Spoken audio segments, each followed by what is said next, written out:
Every year, billions of dollars intended to help the most vulnerable, whether it's for the hungry, disaster victims, or life-saving research, simply vanish without a trace. The scale of this loss is staggering, and most people have no idea just how much is slipping through the cracks.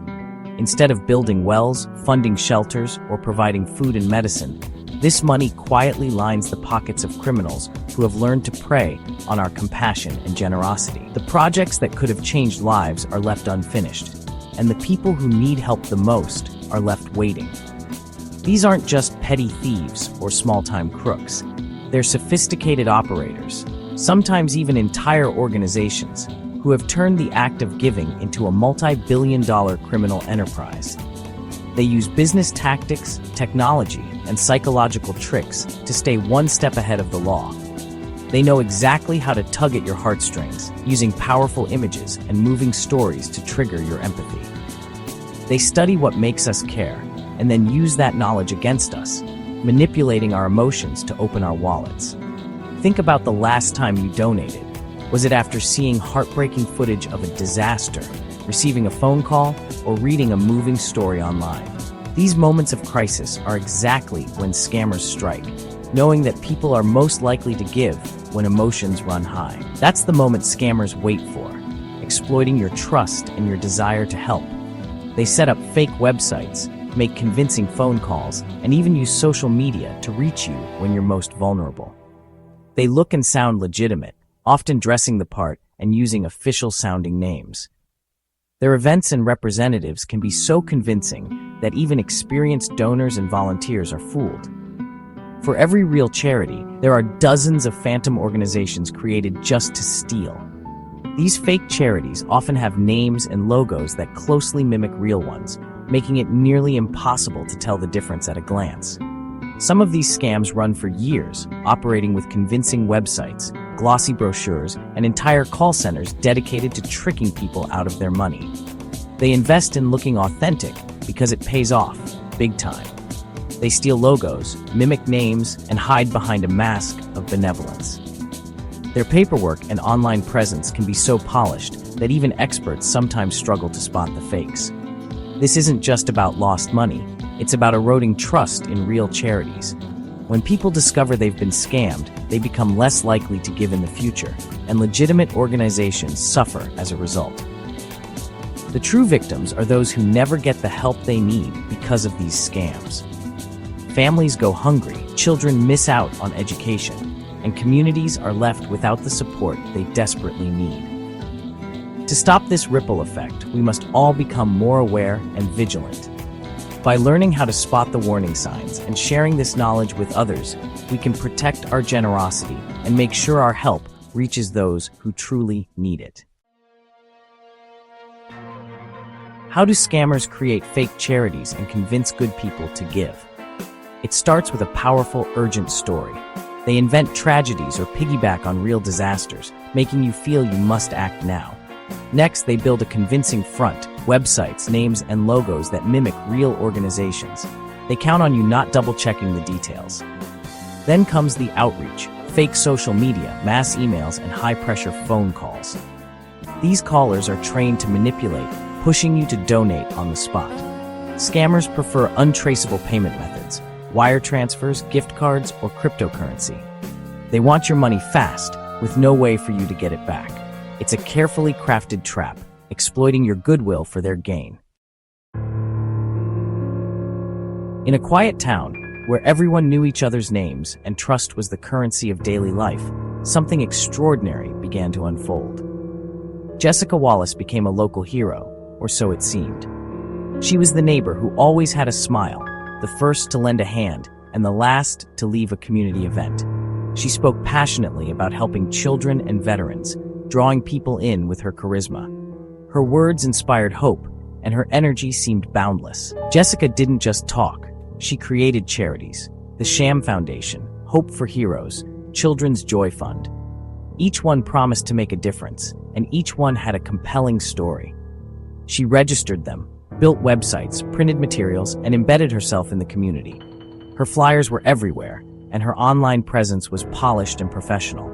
She set up tables at markets, sponsored youth teams, and organized fundraisers. Her face became synonymous with generosity and goodwill.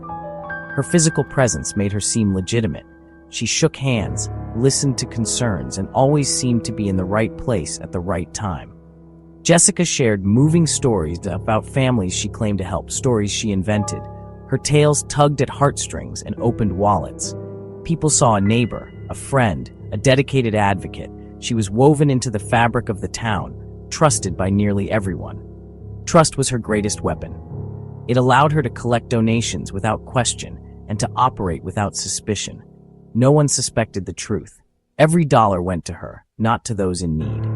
The money meant for children and veterans quietly disappeared. She built an empire of deceit, brick by brick, carefully constructing a facade that no one dared question. The community's faith in her was the key to her success. In a town built on trust, Jessica Wallace became its greatest illusionist. Jessica's main tactic was personal appeal, door-to-door visits, emotional pitches, and a neighborly smile. She expanded online, creating professional websites filled with fake testimonials and stolen photos. Social media became her megaphone, sharing staged photos and fabricated success stories. She ran targeted ads collecting small donations from thousands. Over time, the money poured in, checks online, payments cash in donation jars. None of it helped anyone in need. Instead, Jessica funded her own lavish lifestyle. Her web of lies was powered by the kindness of strangers. Jessica's scheme unraveled when journalist Mark Fletcher started asking questions. He wanted to interview families her foundation had helped, but Jessica dodged every request. Her refusal to provide even one verifiable example raised red flags. Fletcher dug deeper, searching for public filings. There were none. No IRS records, no state registrations, nothing a real charity would have. He spoke to local charity leaders. None had worked with Jessica. She operated in isolation, outside the network of legitimate nonprofits. The evidence mounted. Jessica was not a collaborator, but a competitor playing by her own rules. The community's trust began to crack. The house of cards was swaying. Fletcher took his findings to the Attorney General's office, determined to bring the truth to light. The evidence he'd gathered was damning, and soon a formal investigation was launched. The wheels of justice began to turn, slowly at first, but with growing momentum as more details emerged. Investigators subpoenaed Jessica's bank records, combing through months of transactions. They discovered hundreds of thousands of dollars in donations pouring in from all over the community. But as they traced the money, it became clear that not a single cent had reached any charitable cause. The paper trail told a story of deception and greed. Instead, the funds were funneled into Jessica's personal accounts, fueling a lavish lifestyle, mortgage payments on a luxury home, high-end shopping sprees, and extravagant vacations to tropical destinations. The evidence painted a picture of someone living far beyond her means, all at the expense of generous donors. Investigators reached out to the people who had given so much: elderly residents who donated their savings, local business owners who'd organized fundraisers, and countless online givers. Each one shared a similar story. They believed they were helping those in need, but now felt deeply betrayed and heartbroken. Their testimonies revealed the depth of Jessica's deception. She had preyed on the trust and goodwill of her community, manipulating emotions and exploiting hope for her own personal gain. The sense of outrage and disappointment was palpable.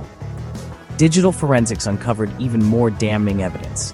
Stolen photos used to create fake testimonials, fabricated stories posted on social media, and detailed spreadsheets tracking every dollar of her fraudulent income. The digital trail left no room for doubt. Investigators found everything they needed: proof that the so-called Sham Foundation was nothing more than Jessica's personal piggy bank, a front for her elaborate scheme. The community's generosity had been weaponized against them. The evidence was overwhelming, and the sense of betrayal ran deep. As news of the investigation spread, Jessica's carefully constructed empire of lies began to crumble. The public watched as she was escorted into court, her reputation in ruins. The investigation left no doubt about her intentions. Every piece of evidence, every testimony, pointed to a calculated and deliberate fraud. the truth was finally out, and the community could begin to heal, knowing that justice was being served. Jessica Wallace was arrested and charged with multiple felonies. The news shocked her community. Friends and neighbors felt deeply betrayed. In court, prosecutors presented bank records, fake websites, and emotional victim testimony. Jessica's defense crumbled under the weight of evidence. The jury found her guilty on all counts. The judge called her crime especially insidious. She stole not just money, but trust. Jessica was sentenced to 7 years in federal prison and ordered to pay restitution. Most victims would never see their money again. Her story is a cautionary tale. Scammers can be anyone, even a trusted neighbor. The real lesson is the need for vigilance and informed giving. How can you protect your generosity from scammers? First, resist high-pressure tactics. Legitimate charities never rush you. Always research before donating. Use sites like Charity Navigator or the BBB Wise Giving Alliance. Never give cash or share financial info over the phone or email unless you're certain. Donate directly through official websites, never via links and emails. Write checks to organizations, not individuals. Avoid gift cards, wire transfers, or cryptocurrency. These are scammers' favorites. Watch for names and logos that mimic real charities. A few minutes of verification can ensure your help truly reaches those in need. The Sham Foundation's story is a harsh lesson in the dangers of blind trust. Scammers like Jessica Wallace are everywhere, inventing new ways to exploit your kindness. Don't stop giving, just give smarter. Shift from blind faith to informed compassion. Pause, ask questions, and do your research before donating.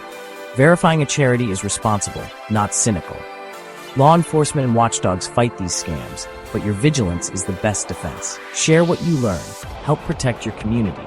Stay informed about the latest scams and tactics. Subscribe for updates and tips on staying safe. And remember, always verify before you give.